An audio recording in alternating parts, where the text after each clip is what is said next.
नमस्ते बच्चों, कैसे आप लोग? मुझे मेरे ख्याल से बहुत अच्छे हैं। ओके, चलिए बेटा, आज लोग हम एक नया सेशन लेके आए हैं कि सिंपल हार्मोनिक मोशंस। टॉपिक है सिंपल हार्मोनिक मोशंस। एनसीईआरटी में टॉपिक, जो एनसीईआरटी टेक्स्ट बुक है उसमें टॉपिक 11th में दिया है। जो बच्चे बोर्ड का प्रिपरेशन कर महाराष्ट्र में, वो उनका बोर्ड पे है ना। अच्छा, तो हम चालू करते चले सिंपल हार्मोनिक मोशन। बेटा, सिंपल हार्मोनिक मोशन पढ़ने के पहले कुछ मुझे टर्म्स पढ़ना पड़ेगा। First is the terms that is first term that is the physical one that is the periodic motion. बेटा, पीरियोडिक मोशन क्या होता है? पीरियोडिक मोशन वो मोशन होता है that repeat after equal interval of time. It repeat, the motion repeat itself, repeat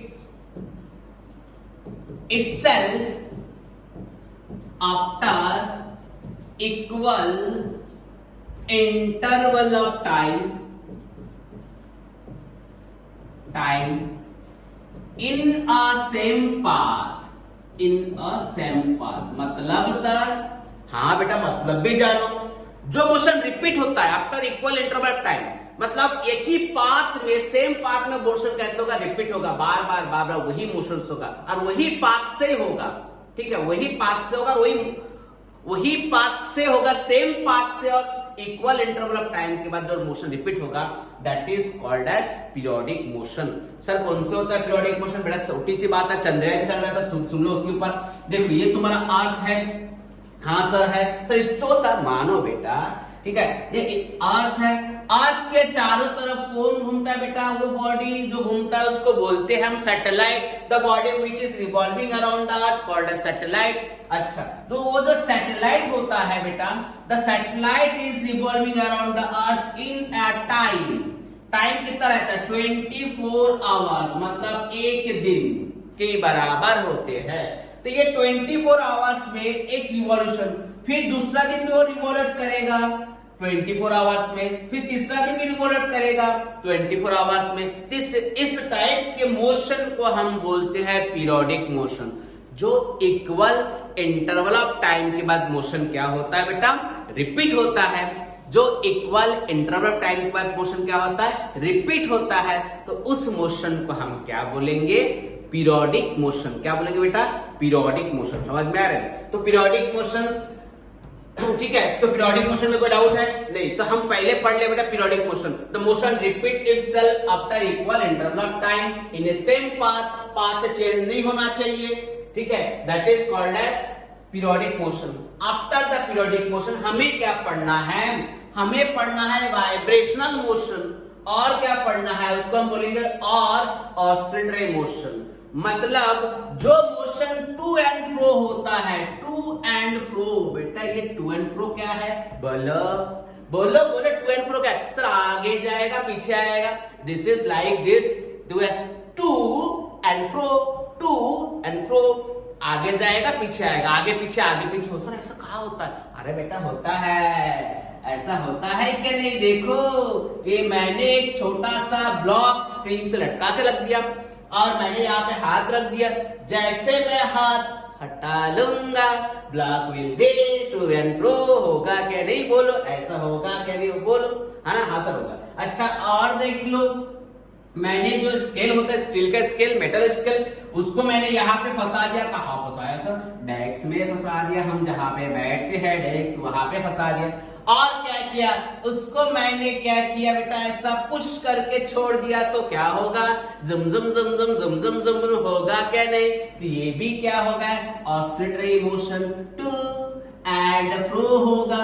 ये भी to and fro होगा। ठीक है, तो to and fro motion, such types of motion is called as oscillatory motion और vibrational motion. तो हमने पढ़ लिया पहले पीरियोडिक मोशन, उसके बाद हमने पढ़ लिया कौन सा बेटा? कौन सा पढ़ लिया सर? वाइब्रेशनल मोशन पढ़ लिया। हाँ, तो vibrational motion I think clear हो गया है। हाँ बेटा, ये वाइब्रेशनल मोशन, ठीक है, ये वाइब्रेशनल मोशन, ये ऐसा है वाइब्रेशनल मोशन। ठीक है, ये वाइब्रेशन मोशन यदि पीरियोडिक होगा, मतलब सर ये वाइब्रेशनल मोशन यदि पीरियोडिक होगा, ऐसे एक बार ऐसे नीचे आके फिर ऊपर गया, this is called as one oscillation, this is called as one, यहां से नीचे जाएगा फिर ऊपर आएगा फिर से यहां पे आएगा, इसको बोलते हैं मीन पोजीशन। क्या बोलते बेटा, इसको बोलते हैं मीन पोजीशन। समझो बात को, मैंने एक सिंपल पेंडुलम लिया, ये simple pendulum. Sir simple pendulum क्या है बेटा, एक रस्सी लो, उसमें एक बॉब लटका दो, बॉब यानी बॉल जैसे लटका दो, कहीं पे बांध दो, और फिर क्या होगा, जैसे इसको थोड़ा सा पुश करना होते रहेगा ना, तो उसको हम क्या बोलते हैं, सिंपल पेंडुलम। बेटा जब सिंपल पेंडुलम इस रेस्ट में है तो ये उसका मेन पोजीशन है। ये क्या है बेटा, मेन पोजीशन, ठीक है, जहां पे डिस्प्लेसमेंट क्या हो जाएगा, जीरो। डिस्प्लेसमेंट क्या हो जाएगा, अब मोशन है तो डिस्प्लेसमेंट होगा ही ना, मोशन है तो डिस्प्लेसमेंट होगा, मोशन है तो वेलोसिटी होगा, मोशन है तो एक्सेलरेशन होगा। सर नहीं समझा बेटा, पिछले चैप्टर पिछले वीडियो देख लो, वहां पे डिस्प्लेसमेंट वेलोसिटी एक्सेलरेशन सब समझ जाएगा, है ना। देखो बेटा, अब मैंने इसको ऑसिलेट करके ऐसे लेके यहां से छोड़ दिया, ऐसे ऑसिलेट, पहले इधर जाएगा फिर ये 2 होगा, इधर जाएगा तो ये क्या होगा 2, और इधर आ जाएगा तो ये क्या होगा फ्रो, टू एंड फ्रो हो जाएगा। बेटा ये यहां पे जाने के बाद जो बॉल है वो रुक जाएगा, इस टाइप ऑसिलेट होगा, जो तुम्हारा पेंडुलम ऐसे कैसे रुकेगा फिर रिटर्न आएगा, फ्रैक्शन ऑफ टाइम के लिए रुक जाएगा। यहाँ देखो ऐसा रहेगा ना, ऐसा गया, ऐसा पूरा जाएगा भाई, यहाँ पे गया ऐसा जाकर फिर रिटर्न आता है, ऐसे देखिए फ्रैक्शन छोड़ो, देखो यहाँ पे रुक गया फिर आया, रुक गया फिर आया, रुक गया फिर आया, है ना। तो यहाँ पे जब रुक गया तो जब भी चीज रेस्ट होता है उसका वेलोसिटी क्या होता है, जीरो होता है ना। तो रेस्ट है मतलब वेलोसिटी जीरो। तो यहां से यहां तक इसको बोलेंगे मैक्सिमम डिस्प्लेसमेंट। कहां से हुआ मैक्सिमम डिस्प्लेसमेंट, कहां से हुआ मैक्सिमम डिस्प्लेसमेंट, मतलब ये हो गया तुम्हारा मैक्सिमम डिस्प्लेसमेंट। कहां से हुआ बेटा, डिस्प्लेसमेंट कहां से हुआ, from mean position, from displacement, ठीक है बेटा, देता थोड़ा टाइम के लिए, डिस्प्लेसमेंट बेटा, है ना बेटा, डिस्प्लेसमेंट फ्रॉम कहां से हुआ, mean position, the maximum displacement from mean position. उसी को हम बोलते हैं बेटा, उसी को हम क्या बोलते हैं, एम्पलीट्यूड। उसी को हम क्या बोलते हैं, एम्पलीट्यूड। ये जो मैक्सिमम डिस्प्लेसमेंट उसको हम क्या बोलेंगे, एम्पलीट्यूड। तो देखिए पहले मीन पोजीशन से कहां चलेगा, एक्सट्रीम, इसको हम क्या बोलेंगे, एक्सट्रीम। ये भी ये पॉजिटिव, इस साइड गया तो पॉजिटिव, इधर आएगा तो नेगेटिव एक्सट्रीम, है ना। तो ये जो मैक्सिमम डिस्प्लेसमेंट मतलब x इक्वल टू यहाँ पे क्या रहेगा, x इक्वल टू ये रहेगा। हाँ सर बराबर, नहीं समझे बेटा, ये जो है पेंडुलम यहाँ पे रखा है मेन पोजीशन, ऐसे गया मैक्सिमम होगा, वेलोसिटी जीरो हो जाएगा, फिर से रिटर्न आएगा। तो मैक्सिमम डिस्प्लेसमेंट हुआ, हमने डिस्प्लेसमेंट को बोल दिया यहाँ पे x, तो यहाँ पे x इक्वल टू कितना होगा, a प्लस a हो जाएगा, इधर आएगा तो x equal to minus a हो जाएगा। तो maximum displacement from it mean position called as amplitude. उसको हम क्या बोलते बेटा, एम्पलीट्यूड। समझ में आ रहा है, अच्छा तो ये एम्पलीट्यूड हो गया। तो हमें क्या बोलना था, आपका पीरियोडिक मोशन, आपका ये ऑसिलेटरी मोशन यदि पीरियोडिक होगा मतलब क्या होगा बेटा, यहां से गया फिर से यहाँ पे, यहां जाएगा यहाँ पे आएगा, दैट इज मैंने इसको लेके यहाँ से छोड़ रहा हूँ, ऐसा गया फिर से यहाँ पे आ गया, that is called as one oscillation. देखिए यहां से इस बॉब को उठा के यहां से छोड़ रहा हूँ, यहां से छोड़ूंगा ऐसे, तो यहाँ पे आ गया, तो उसको हम क्या बोलेंगे, उसको हम बोलेंगे वन ऑसिलेशन, एक ऑसिलेशन। ये ऑसिलेशन का, ये टू एंड फ्रो मोशन का, यदि एक टू एंड फ्रो मोशन का क्या बेटा, इक्वल इंटरवल ऑफ टाइम में होता है, मतलब ये जो आपका टू एंड फ्रो मोशन कैसे रहेगा, एक पीरियोडिक रहेगा। ये आपका टू एंड फ्रो मोशन कैसे रहेगा, पीरियोडिक। यदि to and fro motion periodic होगा, मैं क्या बोला बेटा, मैंने ये बोला जनाब, यदि आपका टू एंड फ्रो मोशन, कौन सा motion, to and fro motion, अब टू एंड फ्रो मोशन में तो डाउट नहीं है बेटा, टू एंड फ्रो मोशन यदि पीरियोडिक होगा तो उसको हम बोलते हैं, टू एंड फ्रो मोशन कैसे है, टू एंड फ्रो मोशन कैसे है बेटा, पीरियोडिक है, पीरियोडिक मतलब equal interval of time, then this motion is called as harmonic motion. उसको हम क्या बोलेंगे बेटा, harmonic motion. What is harmonic motion, बोलो बोलो बोलो बोलो बोलो, harmonic motion. Sir to and fro motion यदि पीरियोडिक होता है तो हम क्या बोलते हैं उसको, हार्मोनिक मोशन। बेटा हार्मोनिक फंक्शन कौन कौन से होता है, there are two harmonic function, one is the sine, another is the cos. Sine theta cos theta are the two harmonic motion, okay, these are the two harmonic motion, sin theta and cos theta are the harmonic motion। कैसे, तो बेटा ऐसे देखो, sin theta और cos theta, sin का maximum value होता है, sin theta का मैक्सिमम वैल्यू होता है, देखिए एक होता है +1, एक होता है -1 और होता है 0। cos theta के भी वही मैक्सिमम वैल्यू होता है +1 0 और -1 बेटा, है ना, +1 0 और क्या होता है -1। यदि मैं एक ग्राफ प्लॉट करता हूं, ये 0, ये +1 फिर 0 फिर माइनस, इस टाइप के साइन वेव, ठीक है, ये कॉस वेव। तो इस टाइप के लिए बोलते हैं, इसको हम क्या बोलते हैं, देखिए रिपीट हो रहा है after equal interval of time, फिर से रिपीट होगा, ऐसे यहां से फिर से वो रिपीट होगा, बराबर है। ये भी देखिए आफ्टर इक्वल टाइम फिर से वो रिपीट होगा, तो इसलिए रिपीट हो रहा है, इसलिए इसको हम क्या बोलते हैं, हार्मोनिक फंक्शन। क्या बोलते हैं बेटा इसको, हार्मोनिक फंक्शन। नहीं समझा, बोलो बेटा, नहीं समझा, समझ में आया क्या नहीं। देखो हार्मोनिक फंक्शन मतलब क्या होगा, यदि आपका to and fro motion periodic है, देखिए टू एंड फ्रो मोशन है और क्या हो रहा है, पीरियोडिक हो रहा है, ये ऐसा आ गया, ये एक वेव हो गया, ये यहां से स्टार्ट हुआ यहां तक क्या हो गया, एक वेव हो गया, फिर से यहां से स्टार्ट हो रहा है, ये दूसरा वेव हो गया, है ना, तो ये एक वेव फिर से स्टार्ट हो रहा है, सेम वेव स्टार्ट हो रहा है, बराबर है। तो इसको हम क्या बोलते हैं बेटा, इसको हम बोलते हैं हार्मोनिक फंक्शन और हार्मोनिक मोशन, ठीक है। अब हार्मोनिक मोशन तो आपको जान लिया आपने, अब आ गए टॉपिक पे, आ गए टॉपिक पे। सर टॉपिक पे आ गए मतलब हमारा टॉपिक क्या था, सिंपल हार्मोनिक मोशन। यदि आपका हार्मोनिक मोशन, यदि आपका harmonic motion, if the harmonic motion is क्या, if the harmonic motion is, ऐसे बोल सकते हैं, इफ द हार्मोनिक मोशन है constant amplitude, constant amplitude and single frequency, और क्या है, सिंगल फ्रीक्वेंसी। अब एम्पलीट्यूड का डेफिनेशन तो मैंने बोल दिया था बेटा, the maximum displacement from its mean position, इसको हम बोलते हैं amplitude. The maximum displacement from it mean position x equal to a, x equal to -a, तो ये maximum displacement from it mean position, that is called as amplitude. बेटा ये constant amplitude मतलब ये भी ये रहेगा, ये भी ये रहेगा, सिर्फ डायरेक्शन चेंज हो रहा है, डिस्प्लेसमेंट है तो नेगेटिव डिस्प्लेसमेंट, उस साइड पॉजिटिव डिस्प्लेसमेंट। देखिए ये डिस्टेंस भी ये है, ये डिस्टेंस भी ये है, मतलब आपका एम्पलीट्यूड कैसे है, एम्पलीट्यूड कांस्टेंट।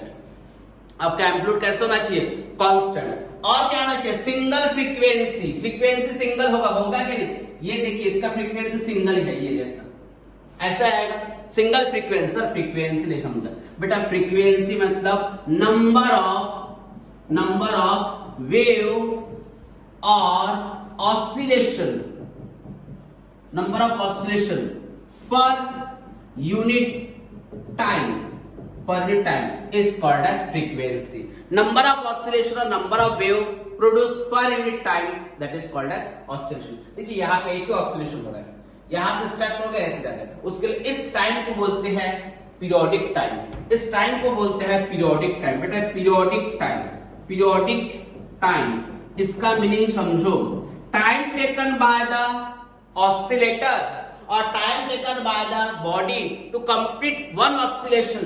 यहां से मैंने स्टार्ट किया, ये ऐसे जाएगा फिर से रिटर्न आएगा, तो टोटल टाइम जो लगने वाला है, यहां से मैंने बॉब को ले लिया यहाँ पे, देखो मैंने बॉब को यहां ले लिया और उसको मैं छोड़ दिया, ये गया यहां से, सपोज यहां से यहाँ तक, मतलब यहां से गया और फिर आ गया, तो इसके लिए जो टाइम लग रहा है, that time is called as periodic time. Time taken by the oscillator to complete one oscillation. एक ऑसिलेशन कंप्लीट करने के लिए, जो टाइम लग रहा है, that is called as time period, उसको हम क्या बोलेंगे, टाइम पीरियड। तो इसलिए reciprocal of time period is called as frequency, reciprocal of time period is called as frequency. बेटा फ्रीक्वेंसी का होता है that is n divide by और f divide by 1/t। Time का रेसिप्रोकल यानी क्या होता है बेटा, फ्रीक्वेंसी, इसका यूनिट होता है हर्ट्ज, इसका यूनिट होता है सेकंड, है ना। तो क्या बोलेंगे, एम्पलीट्यूड का यूनिट होता है मीटर, ये तो आपको पता है। एम्पलीट्यूड का यूनिट क्या होता है? मीटर। आपको पता है, आप होशियार हो, ऐसा मैं मान के चलता हूं। नहीं हो तो कोई बात नहीं, मैं हूं, जहां मैं हूं आप हर बच्चे होशियार बनना चाहिए, ऐसा मेरा एम्बिशंस है ना। यदि आपका साथ मिल गया और मेरा साथ आपको मिल गया तो हम तो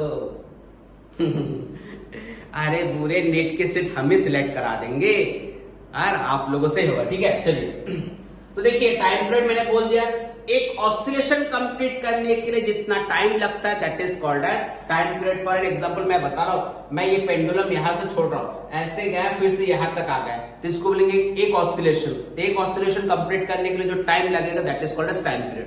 reciprocal of time period is called as frequency. Frequency यानी क्या होता है? एक सेकेंड के अंदर कितना ऑसिलेशन हो रहा है, ठीक है। तो देखिए इसमें एक सेकेंड में सिर्फ एक ही ऑसिलेशन होगा, इसलिए बोलेंगे सिंगल ऑसिलेशन। इसको हम क्या बोलेंगे? सिंगल ऑसिलेशन, ठीक है। तो इसलिए बोलेंगे सिंगल ऑसिलेशन। सर एक सेकंड में मतलब उस टाइम पीरियड के अंदर सिर्फ एक ही ऑसिलेशन होगा, यहां से यहां तक जाने के लिए टाइम पीरियड की तरह टी, और यहां से यहां तक एक ही ऑसिलेशन बनेगा, तो इसलिए उसको बोलेंगे single oscillation, single frequency. Single frequency इसको क्या बोलेंगे? सिंगल फ्रीक्वेंसी, ठीक है। तो यदि आपका harmonic motion constant amplitude and single frequency रहेगा तो उसको हम बोलेंगे बेटा, यदि आपका हार्मोनिक मोशन में कांस्टेंट एम्पलीट्यूड और सिंगल फ्रीक्वेंसी रहेगा तो उसको हम बोलेंगे सिंपल हार्मोनिक मोशन। तो सिंपल हार्मोनिक मोशन में क्या क्या आ गया बेटा? सिंपल हार्मोनिक मोशन कैसे होना चाहिए? सिंपल हार्मोनिक मोशन कैसे होना चाहिए? सिंपल हार्मोनिक मोशन कैसे होना चाहिए? आप मुझे शॉर्ट में बता दिए सिंपल हार्मोनिक मोशन कैसे होना चाहिए। सर ये टू एंड फ्रो होना चाहिए, टू एंड फ्रो आना चाहिए, ठीक है बेटा। सर ये पीरियोडिक होना चाहिए, हाँ पीरियोडिक भी होना चाहिए, हाँ पीरियोडिक भी होना चाहिए। और क्या होना चाहिए? सर ये जो मोशन है इस मोशन में क्या रहना चाहिए? सर सिंगल फ्रीक्वेंसी होना चाहिए सर, हाँ फ्रीक्वेंसी सिंगल। और क्या होना चाहिए? सर इस मोशन में कांस्टेंट एम्पलीट्यूड होना चाहिए। तो ये बात आपको समझ में आना चाहिए बेटा, ये बात आपको समझ में आना चाहिए, तब उस मोशन को हम बोलेंगे, क्या बोलेंगे बेटा? उसको बोलेंगे सिंपल हार्मोनिक मोशन। पहले क्या होना चाहिए? सर ये टू एंड फ्रो होना चाहिए, हाँ टू एंड फ्रो है। सर ये पीरियोडिक होना चाहिए, हाँ पीरियोडिक भी है। सर ये सिंगल फ्रीक्वेंसी वाला होना चाहिए, हाँ सर सिंगल फ्रीक्वेंसी। सर एक कांस्टेंट एम्पलीट्यूड वाला होना चाहिए, तब भी इसको हम क्या बोलेंगे? ये चार चीज होना चाहिए, टू एंड फ्रो होना चाहिए, पीरियोडिक होना चाहिए, सिंगल फ्रीक्वेंसी होना चाहिए, कांस्टेंट एम्पलीट्यूड होना चाहिए, तब उसको हम बोलते बेटा सिंपल हार्मोनिक मोशन। क्या डाउट है? कुछ डाउट है? अच्छा, ये सिंपल हार्मोनिक मोशन, ठीक है। सिंपल हार्मोनिक मोशन दो टाइप का होता है। एक होता है there are two types of simple harmonic motion. One is the linear, मतलब सीधा लीनियर सिंपल हार्मोनिक मोशन, और दूसरा होता है angular simple harmonic motion. Sir ये लीनियर सिंपल हार्मोनिक मोशन क्या होता है बेटा? जो मोशन स्ट्रेट पाथ में रहेगा, जैसे बेस्ट एग्जांपल होता है स्प्रिंग, ले लेता हूं। स्प्रिंग को हमने क्या किया? ऑसिलेट करा के छोड़ दिया, तो स्प्रिंग ऐसे ऑसिलेट होगा। इसको खींच के छोड़ दोगे, खींचोगे इधर, तुम खींचोगे इधर, ये तुमने फोर्स लगाया है ना, हमने फोर्स लगाया। इस स्प्रिंग के अंदर एक फोर्स है, उसको हम बोलते हैं रेस्टोरिंग फोर्स। क्या बोलते हैं? रेस्टोरिंग फोर्स बोलते हैं सर। क्या बोलते हैं? रेस्टोरिंग फोर्स, रेस्टोरिंग फोर्स है ना। उसका डायरेक्शन किधर है? इसका डिस्प्लेसमेंट तो इधर हो रहा है और फोर्स इधर है, पर पाथ कैसे है? लीनियर है। पाथ कैसे है? लीनियर है। तो इसको हम बोलेंगे लीनियर सिंपल हार्मोनिक मोशन। इसको हम बोलेंगे linear simple harmonic motion. Equation of linear simple harmonic motion, force restoring force is directly proportional to minus x. So restoring force is directly proportional to displacement. That negative sign indicate that force and displacement are opposite direction. Force and displacement are opposite direction. But angular simple harmonic motion क्या होता है? ये pendulum के example भी हो सकता है। Angular simple harmonic motion में क्या होता है? देखिए सपोज मैंने कोई एक बॉब ऐसा लिया, टॉर्शनल पेंडुलम लिया है ना, और उसको मैंने क्या किया? ऐसा रोटेट करके छोड़ दूंगा। मैंने एक टॉर्शनल पेंडुलम, मतलब तुम जो डंबल्स मारते हो, डंबल्स है ना, उस डंबल्स को, ठीक है, उसमें जो प्लेट लगी होती है उस प्लेट को रस्सी से लटका दो और थोड़ा सा ऐसा करके, ऐसा बेंड करके थोड़ा एंगल बना के छोड़ दो, स्मॉल एंगल बना, वो क्या होगा? इस टाइप से ऐसे ऐसे रोटेट होगा। तो दिस टाइप ऑफ मोशन ऐसे ऐसे रोटेट होगा ना, this type of motion is called as angular simple harmonic motion, और वहां पे होता है the torque is directly proportional to minus theta. The torque is directly proportional to minus theta. The torque ऐसा लगी होती है, टॉर्क स्प्रिंग में लगी होती है, मतलब वो जो स्प्रिंग में लगी उसमें टॉर्क लगी होते हैं और उसको डिस्प्लेसमेंट रहता है। टॉर्क ऐसा होता है, जैसे मैं इस हाथ को मोड़ूंगा तो ये टॉर्क का ये क्या है, टॉर्क इधर लगी है मेरा और ये ऐसे मैंने मोड़ दिया तो टॉर्क के अगेंस्ट में होता है ये डिस्प्लेसमेंट। इसका एग्जांपल होता है टॉर्शनल पेंडुलम का, टॉर्शनल पेंडुलम। ठीक है, ओके बेटा। तो दो टाइप का होता है सिंपल हार्मोनिक मोशन, क्लियर। अच्छा, अब तो सिंपल हार्मोनिक मोशन के बाद डिटेल्स पढ़ेंगे हम लोग। क्या पढ़ेंगे देखो, अब जब ये मोशन है बेटा simple harmonic motion, linear simple harmonic motion, linear simple harmonic motion हमने देखा यहां पे, क्या देखा आपने, स्प्रिंग लिया मैंने, स्प्रिंग को मैंने क्या किया, यहां पे ऐसा रखा, मैंने एक्सटर्नल फोर्स लगा, मैं स्प्रिंग को खींचा ऐसे,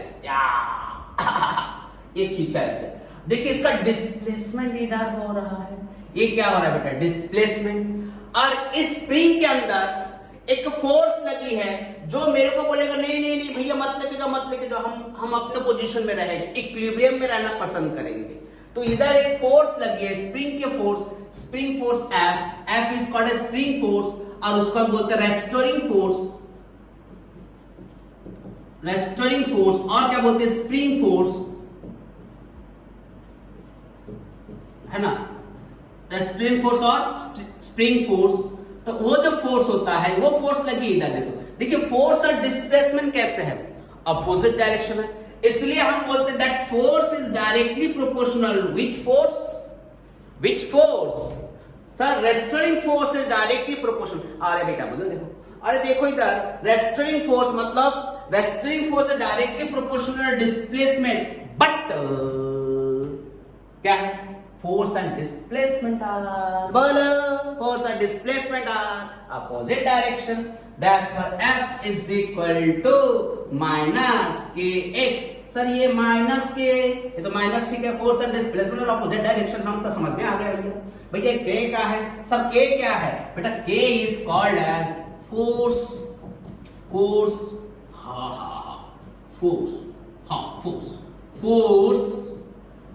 constant, called as force constant है। फोर्स कांस्टेंट क्या होता है, the nature of the material होता है, क्या होता है, नेचर ऑफ मटेरियल। अच्छा, आपने कभी एल्यूमिनियम का बनाया स्प्रिंग तो उसका अलग रहेगा, आपने कभी आयरन का बनाया स्प्रिंग वो अलग रहेगा, अलॉय का बनाया स्प्रिंग अलग रहेगा, कॉपर का बनाया स्प्रिंग अलग रहेगा, that is the nature of that material. कौन सा मटेरियल के स्प्रिंग बना रहे हो आप, है ना। तो that force constant is equal to F by x, constant है, नेगेटिव साइन की जरूरत नहीं है, तो इसलिए इसका यूनिट होता है न्यूटन पर मीटर। यूनिट क्या होता है सर, न्यूटन पर मीटर। हाँ बराबर है सर, आपने बराबर सिखाया हमको, है ना। तो ये क्या होगा बेटा, जनरल इक्वेशन क्या होगा फिर, this is the equation for the simple harmonic motion, equation for the simple linear simple harmonic motion. अच्छा सर, जनरल इक्वेशन क्या होगा, तो जनरल इक्वेशन ये होगा F is directly proportional minus x to power n। देखो F is directly x to power n। अब ये simple harmonic motion तभी होगा जब n जो रहेगा ऑड रहेगा तो होगा, n यदि इवन रहता है, क्या n लिख दिया सर आपने, लिखते हाँ बेटा गलती हो गई, माफ करो, क्षमा चाहते हैं हम आपसे। तो n is equal to odd रहेगा तो सिंपल हार्मोनिक मोशन है। n क्या है, n इक्वल टू, मैंने सब पेज देखो बेटा, f जनरल इक्वेशन का f is directly proportional x raise to power n, f is directly proportional to x raise to power n। मतलब ये जो n है, n यदि आपका क्या रहेगा, ऑड रहेगा तो तब वो क्या बनेगा, सिंपल हार्मोनिक मोशन का इक्वेशन बनेगा। a माइनस कहाँ है, माइनस है ना। और आपका n यदि इवन रहेगा, इवन, तो ये क्या बनेगा, not a simple harmonic motion. Sir क्यों, बोलो क्यों, मजा आ रहा है ना, हाँ सब मजा आ रहा है। सर ये क्या नया पढ़ा दिया बेटा, आप n को यदि 2 रखोगे, एन को यदि 2 रखोगे तो ये क्या हो जाएगा, माइनस ये 2 रखोगे तो minus x into minus x is equal two plus x square हो जाएगा ना, तो एक्स स्क्वायर हो जाएगा। तो ये क्या, F is directly proportional to x square. तो क्या यहाँ पे force and displacement opposite direction है? नहीं है, क्योंकि नेगेटिव साइन नहीं रहेगा, इसलिए it is always n is always odd number रहेगा। ठीक है, आप पढ़ लो कहीं भी बुक्स बेटा, आपको ये चीज दिख जाएगा, है ना, अच्छे से पढ़ाई करोगे तो दिख जाएगा। मैं आप पढ़ा रहा हूं आपको नीट पर, जेई मेंस तक के लेवल तक के हम देने की कोशिश करेंगे बेटा। आप कोशिश करो बेटा, आप मेरा जैसे लेक्चर खत्म होता है आप उठा लो, फॉर्मूला कलेक्ट कर लो, पूरे इस पेज में फॉर्मूला लिख लो, उसके बाद आप देखो, आप जेई का क्वेश्चन मेंस को उठा लो, आप नीट का क्वेश्चन उठा लो, आपका ईच एंड एवरी क्वेश्चन, मेरा 4 या 5 लेक्चर रहेगा इसमें, 4 या 5 लेक्चर में मैं कोशिश करूंगा पूरे चैप्टर को कंप्लीट करने के लिए, आपका पूरा बन जाएगा। ओके बेटा, this is the one of the most important. अब मैं क्या बोलो, देखिए मैं बोलो ये मोशन है, हाँ सर मोशन है, तो मोशन जब है तो इसमें क्या क्या रहेगा, मोशन जब है तो क्या क्या रहेगा, सर मोशन है तो डिस्प्लेसमेंट होगा, सर मोशन है तो वेलोसिटी होगा, सर मोशन है तो एक्सेलरेशन भी होगा। तो बेटा पहले हम देखते हैं डिस्प्लेसमेंट के बारे में।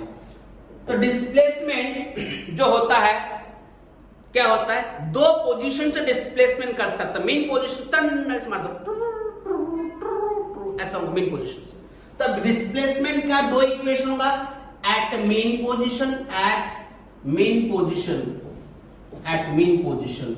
तो क्या हो जाएगा मेन पोजीशन में, x equal to a sine omega t. बेटा ए क्या है, एम्पलीट्यूड है, ए क्या है एम्पलीट्यूड। अब एम्पलीट्यूड का डेफिनेशन फिर से हम बता रहे हैं, एम्पलीट्यूड का डेफिनेशन हम फिर से बता रहे हैं। सर बताइए, the maximum displacement of a particle or a body from its mean position, that is called as amplitude। फिर सर ओमेगा क्या है, सर एंगुलर फ्रीक्वेंसी, बहुत अच्छी बात बेटा, angular frequency that is omega equal to twice pi by t और that is twice pi nv होता है। Sir this is called as angular frequency. ठीक, हाँ सर ठीक है, that is called angular frequency. अच्छा सर मेन पोजीशन, क्या मैं इसका ग्राफ निकाल दूं? देखिए यदि हमने फोर्स और डिस्प्लेसमेंट का ग्राफ निकाला, किसके फोर्स और डिस्प्लेसमेंट देखिए, यदि आप डिस्प्लेसमेंट कहां से करा, मेन पोजीशन, आपका डिस्प्लेसमेंट पॉजिटिव एक्सट्रीम में जाएगा, पॉजिटिव एक्सट्रीम में डिस्प्लेसमेंट जाएगा, तो आपका क्या आ जाएगा, फोर्स कितना, -kx आ जाएगा। हाँ sir, force equal to -kx। Sir equation मिलता है, देखो ये आपका फोर्स है, ये क्या आपका फोर्स है, देखिए -kx is directly proportional to the क्या है, x हो जाएगा। तो ये क्या है आपका -f is directly proportional to x होगा। अच्छा, f is directly proportional -x हुआ, है ना। फोर्स और डिस्प्लेसमेंट, यदि हमने ग्राफ प्लॉट किया फोर्स और डिस्प्लेसमेंट टाइप करेगा। यदि आपका नेगेटिव एक्सट्रीम, इसको बोलते हैं नेगेटिव एक्सट्रीम, इसको बोलेंगे पॉजिटिव एक्सट्रीम। तो नेगेटिव एक्सट्रीम में आपका फोर्स पॉजिटिव, दोनों में से पॉजिटिव होना चाहिए, इसलिए देखिए ऐसा डायग्राम, इस टाइप का डायग्राम, ठीक है, मेन पोजीशन से पास हो रहा है ग्राफ। बेटा नीट में इतना हाई लेवल नहीं है, जेई का देखोगे तो वहां पे थोड़ा बहुत आपको काम में आ जाएगा। तो एक हो गया हमारा डिस्प्लेसमेंट का equation from mean position, x equal to a sin omega t,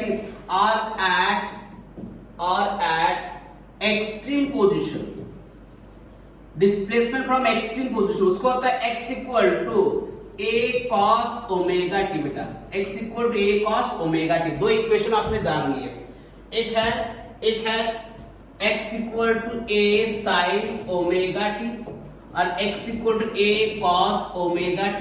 omega t theta होता है। अच्छा, मैं यहाँ पे थोड़ा सा मैं एक ग्राफ प्लॉट करूंगा बेटा डिस्प्लेसमेंट का। मैं आपको ओमेगा टी लूंगा, यहाँ पे डिस्प्लेस लूंगा 0, ठीक है, 0 π/2 पाई 3 π/2 और यहाँ पे लेता हूं ट्वाइस पाई। ये मैं एक ग्राफ प्लॉट करूंगा, है ना। एक ऑसिलेशन मतलब क्या है, ट्वाइस पाई तक होता है। अच्छा, मैं यहाँ पे ग्राफ प्लॉट करता हूं। पहले मेन पोजीशन का ग्राफ प्लॉट करो, x equal to a sin omega t दोनों। ठीक है, तो पहले मेन पोजीशन का, ये क्या होगा मेन पोजीशन का बेटा। तो मेन पोजीशन का ग्राफ क्या आएगा, ओमेगा टी मतलब क्या है 0, साइन 0 0 दिया जाएगा पर 0, pi by 2 sine pi by 2 1 होता है, 1 इंटू ये हो जाएगा, साइन पाई फिर से 0 तो 0 इंटू ये 0 हो जाएगा, साइन 3 पाई बाय 2 है -1, साइन 3 पाई बाय 2 कितना होता है, साइन 3 पाई बाय 2 -1 इंटू ये माइनस है और 2 पाई फिर से 0, यानी आपका जो ग्राफ आएगा बेटा, ये ग्राफ आएगा ऐसे 0 प्लस a, ये हो जाएगा माइनस a, तो आपका ग्राफ कैसा आएगा देखिए 0 pi by 2 pi 3 pi by 2 और ये हो जाएगा ट्वाइस पाई, तो आपको ग्राफ आएगा 0 0 से कहा जाएगा, ये पाई बाय 2 में a पे गया फिर 0 पे गया, 3 पाई बाय 2 में माइनस a पे गया फिर 0 पे गया, मतलब आपका ग्राफ ऐसा रहेगा, ये ग्राफ ऐसे रहेगा किसके लिए, for mean position x equal to a sine omega t. ध्यान दो, हर एक चीज का ग्राफ बनाएंगे हम, x equal to a sine omega t. अच्छा दूसरे ग्राफ बना, दूसरे ग्राफ बना, देख हाँ सब बना, x equal to a cos omega t, है ना, तो उसको भी बनाते हैं हम लोग, बना दो टेबल यहाँ पे, बना दिए, अच्छा हाँ ठीक, omega T 0 pi by 2 pi 3 pi by 2, अरे हर बार मैं एक कम निकाल रहा हूँ, ट्वाइस पाई है ना, ये होगा आपका x, अच्छा रख दो अभी, cos 0 1 इंटू ये a, cos pi by 2 0 0 into ये 0, cos 2 पाई cos पाई कितना होता है, cos 0 1 है तो cos पाई -1 होता है, -1 इंटू ये minus a, cos 3 pi by 2 0, okay, और cos 2 पाई कितना होता है, cos 2 पाई मतलब 0 के बराबर होता है a, 1 होता है a। अब इसका ग्राफ कैसा है, तो ये एक्सट्रीम पोजीशन का ग्राफ है बेटा, एक्सट्रीम पोजीशन बेटा, इसलिए थोड़ा सा फास्ट जा रहा हूँ, इतना फास्ट बोल रहा हूँ, रीजन क्या है कि मैं आपको वीडियो बना के दे रहा हूँ, ऑफलाइन तो नहीं पढ़ा रहा हूँ, तो इसलिए क्या होगा कि आपको बोल ना लगे इतना लंबा वीडियो, इसलिए मैं थोड़ा सा फास्ट बोल दिया, नहीं तो एक्चुअली थोड़ा सा स्लो बोलना चाहिए मुझे, पर ऑफलाइन में होता है बेटा सब चीज, है ना। देखिए ये हो जाएगा प्लस a, ये हो गया माइनस a, 0 पाई, सॉरी यार, हाँ पाई by 2 0 pi by 2 pi 3 pi by 2 और ये हो गया 2 पाई। चलिए कहां से स्टार्ट हुआ, a से, a फिर कहा गया 0 फिर माइनस a फिर 0 फिर ये, मतलब ये ऐसा होगा, ये किसका ग्राफ होगा, एक्सट्रीम पोजीशन में डिस्प्लेसमेंट का ग्राफ, मतलब दो ग्राफ आ गए, मेन पोजीशन वाला ग्राफ ऐसा है आपका, एक्सट्रीम पोजीशन वाला ग्राफ ऐसा है आपका, देखिए दोनों में अंतर याद रखिए, ये मेन पोजीशन वाला है, ये एक्सट्रीम वाला है, डिस्प्लेसमेंट का ग्राफ। क्वेश्चन देखिए आप, क्वेश्चन बनेगा आपका, पूछा गया क्वेश्चन से, है ना। चलिए आप देखते हैं डिस्प्लेसमेंट हो गया, तो डिस्प्लेसमेंट होने के बाद हमें अभी क्या पढ़ना है, वेलोसिटी, क्योंकि देखिए मोशन है तो डिस्प्लेसमेंट रहेगा, वेलोसिटी रहेगा, एक्सेलरेशन रहेगा। चलिए वेलोसिटी के पहले थोड़ा सा एक्सेलरेशन पढ़ लेते हैं, क्यों, इजी जाएगा। हमें पता है कि हमने ये रखा F is equal to minus k x लिखा था, F इक्वल टू माइनस के, मैं शॉर्टकट में एक्सेलरेशन की इक्वेशन निकालने जा रहा हूं। तो F but according to Newton second law for constant mass F equal to ma, तो ma, a means the acceleration is equal to minus k x, तो a is equal to minus k by m into x, तो a is equal to minus omega square x, a is equal to minus omega square x, where omega square is equal to k by m, और omega is equal to, मैं लिख सकता हूं omega is equal to under root of k by m, k क्या है, force constant, m क्या है, mass of that ball, ठीक है। तो ये देखिए बेटा, इसको हम बोल सकते हैं under root of k by m। अच्छा ये क्या होगा, इक्वेशन ऑफ एक्सेलरेशन।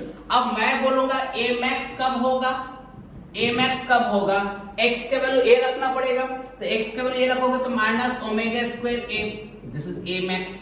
अच्छा ये मिनिमम कब होगा, x के वैल्यू 0 रख दो, मेन पोजीशन, ये कौन सा पोजीशन होगा, एक्सट्रीम, और ये x के वैल्यू 0 रखोगे तो कौन सा पोजीशन आ जाएगा, मीन, तो क्या होगा, that is a minimum equal to कितना आ जाएगा, 0। तो मैंने यहाँ पे ग्राफ प्लॉट किया between the acceleration and the displacement. अब देखिए एक्सेलरेशन और डिस्प्लेसमेंट का ग्राफ में आपको क्या दिख रहा है, ठीक है, क्या दिख रहा है, हमें पता है a इज डायरेक्टली प्रोपोर्शनल, इसको हम बोल सकते हैं, ऐसे बोल सकते हैं, a is directly proportional to minus x, और a क्या है, ओमेगा स्क्वायर x। ये देखिए जब भी आपका ओमेगा स्क्वायर x प्लस रहेगा आपका डिस्प्लेसमेंट नेगेटिव रहेगा, है, क्योंकि दोनों नेगेटिव, एक पॉजिटिव दूसरा नेगेटिव होना चाहिए, ये पॉजिटिव है तो ये क्या होगा, नेगेटिव। आपका जब डिस्प्लेसमेंट पॉजिटिव रहेगा तो ये एक्सेलरेशन क्या हो जाएगा, नेगेटिव। ये ग्राफ प्लॉट कर रहे हैं। अच्छा, इसका हम ग्राफ और एक ग्राफ प्लॉट करते हैं, किसका ग्राफ सर, ठीक है, मेन पोजीशन एक्सट्रीम पोजीशन का, ठीक है, ये तो है मेन पोजीशन, ये मेन पोजीशन का, अब एक्सट्रीम पोजीशन का ग्राफ क्या होगा, समझ में आ रहा है बेटा, क्या बोल रहा हूं यार, मेन पोजीशन एक्सट्रीम पोजीशन का ग्राफ। तो देखा मेन पोजीशन एक्सट्रीम पोजीशन का ग्राफ हम प्लॉट करते हैं, कैसे प्लॉट करेंगे, हमें पता है a is equal to minus omega square x है ना, तो हम रखते हैं यहाँ पे, फिर हम ग्राफ प्लॉट करने के लिए हम दो चीज दे लेते हैं इस टाइप का, ठीक है, मेन और एक्सट्रीम दोनों एक साथ ले लेते हैं। अच्छा, यहाँ पे लिखेंगे, यहाँ पे क्या लिखेंगे, है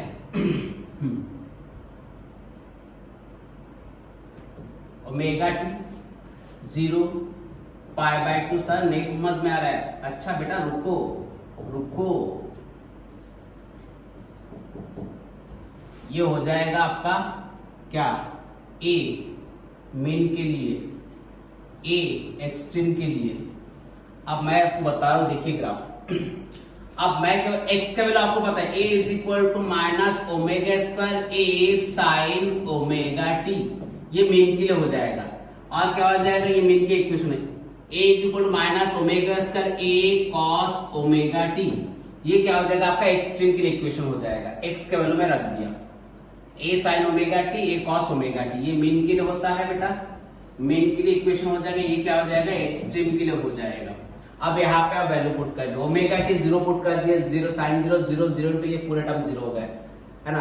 अब क्या होगा, पाई by 2 sine pi by 2 1 1 into ये माइनस ओमेगा स्क्वायर ये हो जाएगा। अब 3 पाई बाय 2 0 होता है, टोटल टर्म 0 हो जाएगा, ट्वाइस पाई माइनस 1 होता है, माइनस 1 इंटू ये प्लस 1 हो जाएगा, प्लस ओमेगा स्क्वायर ये किसके लिए है, मेन के लिए बन गया। एक्सट्रीम के लिए बनाइए, cos 0 1 होता है, 1 इंटू माइनस ओमेगा स्क्वायर ये हो जाएगा, cos पाई बाय 2 कितना तो 0 तक टोटल टर्म 0 हो जाएगा, cos 3 पाई बाय 2 माइनस 1 होता है, माइनस 1 क्या हो जाएगा, प्लस ओमेगा स्क्वायर ये हो जाएगा, और cos स्क्वायर क्या हो जाता है, 0 हो जाता है, क्या लिखा, प्लस 1 होता है, अरे क्या लिखा, एक minute, cos pi by 2 0, cos 3 pi by 2 minus plus हो गया, और cos 2 पाई गलत हो ना, cos 0 1 होता है, 1 इंटू ये ओमेगा स्क्वायर बराबर है, cos पाई बाय 2 0 होता है, 0 इंटू ये टर्म 0 हो गया, और cos 3 पाई बाय 2 कितना होता है, प्लस 1 होता है, cos 3 पाई बाय 2 cos 2 पाई 0 क्या हो पाई, अरे यार यहाँ पे तो हमने पाई लिखा ही नहीं, गलत हुआ, मैं वही तो मैं बोल रहा हूँ बेटा, आपने देखा नहीं, ध्यान नहीं दिया इस चीज को, यहाँ से थोड़ा सा गलत हो गया, अंडो कर दो उसको, क्या गलत हुआ, ये देखो गलत क्या हुआ, आपको भी समझ में आ जाएगा, थोड़ा सा देखो, ध्यान दो, थोड़ा सा ध्यान दो, आ जाएगा। ये मैंने यहाँ पे 0 पाई बाय 2 पाई में लिखा था, ये 3 पाई बाय 2 और ये 2 पाई। अब और एक बार कर लेते इसके बाद में, 0 sine 0 0 pi by 2 1 1 into minus omega 1 sine pi 0 3 pi by 2 minus minus 2 plus हो जाएगा, प्लस ओमेगा स्क्वायर ये हो जाएगा, ये तो 0 हो जाएगा, ये माइनस ओमेगा 0 प्लस ए ओमेगा स्क्वायर हो जाएगा, ये 0 हो जाएगा, फिर से क्या होगा, माइनस ए ओमेगा स्क्वायर लिखो, या ओमेगा स्क्वायर लिखो, ओमेगा स्क्वायर। अच्छा, इसका मैं ग्राफ प्लॉट करूंगा, पहले मीन के ग्राफ देखो बेटा, मीन के ग्राफ कैसे होगा, मैं यहाँ पे लूंगा प्लस ए ओमेगा स्क्वायर, यहाँ पे लूंगा माइनस ए ओमेगा स्क्वायर, ये इंपॉर्टेंट है बेटा, इसलिए बता रहा हूँ क्योंकि पूछा गया है, पाई बाय 2 पाई 3 पाई बाय 2 आपको आना चाहिए, ट्वाइस पाई आपको आना चाहिए ग्राफिकल रिप्रेजेंटेशन ऑफ एक्सेलरेशन। मैंने पहले डिस्प्लेसमेंट का ग्राफिकल रिप्रेजेंटेशन पढ़ा है, उसके बाद हमने एक्सेलरेशन का ग्राफिकल रिप्रेजेंटेशन पढ़ा रहा है आपको। अब देखिए ये जो है मेन पोजीशन का कैसे है, 0 पे था, उसके बाद प्लस माइनस ए ओमेगा पे गया तो माइनस ओमेगा नीचे है तो यहाँ पे आ गया, फिर जीरो पे गया, फिर प्लस ओमेगा पे, फिर जीरो पे गया। मतलब आपका जो ग्राफ ऐसा है, मीन पोजीशन का ग्राफ ऐसा है, मीन का है, ये किसका है, मीन का। बेटा एक्सट्रीम का आप ड्रॉ कर लोगे, आप होशियार हो, मुझे ऐसा लगता है। A omega square minus A omega square 0 pi by 2 pi 3 pi by 2 और this is the twice pi, बराबर है। अब देखिए ये कहां से स्टार्ट है, स्टार्ट फ्रॉम, बेटा बच्चा start from this this this this and this. अरे इसका ग्राफ ऐसे गया है ना, ये एक्सट्रीम का है, एक्सट्रीम का है, ठीक है। ओमेगा टी और एक्सेलरेशन का ग्राफ है, ओमेगा टी और एक्सेलरेशन का ग्राफ हमने प्लॉट किया। तो देखिए दोनों ग्राफ, इसके पहले हमने डिस्प्लेसमेंट और थीटा के ग्राफ प्लॉट किया था, यहाँ पे हमने एक्सेलरेशन और थीटा के ग्राफ प्लॉट किया। तो ग्राफ आपको अलग अलग मिलेगा, आपको एग्जाम में पूछा गया है, आप देख सकते हो जाके, है ना। आप जो क्वेश्चन पेपर में हाथ लगाओगे अब दिखेगा इस टाइप का ग्राफ। अब एक रह गया बेटा हमारा वीडियो जो 40 मिनट्स के ऊपर हो गया, तो इसलिए हम चाहते हैं कि हम नेक्स्ट वीडियो जो है आपको उसमें हम वेलोसिटी पढ़ाएंगे, है ना बेटा। तो कैसा लगा वीडियो आप बताइए हमें, और क्या इंप्रूवमेंट चाहिए बताइए। बेटा एक चीज आपको बताना चाहूंगा कि ऑफलाइन और ये कैमरे के सामने पढ़ाना बहुत फर्क होता है। ऑफलाइन में तो कोई प्रॉब्लम ही नहीं होता है, बच्चे का चेहरा देखता हो, क्या चाहिए वो बता देता हो, बच्चे खुश, मैं भी खुश, है ना। ओके थैंक यू बेटा, देखते रहिए, पढ़ते रहिए और खुश रहिए। बाय।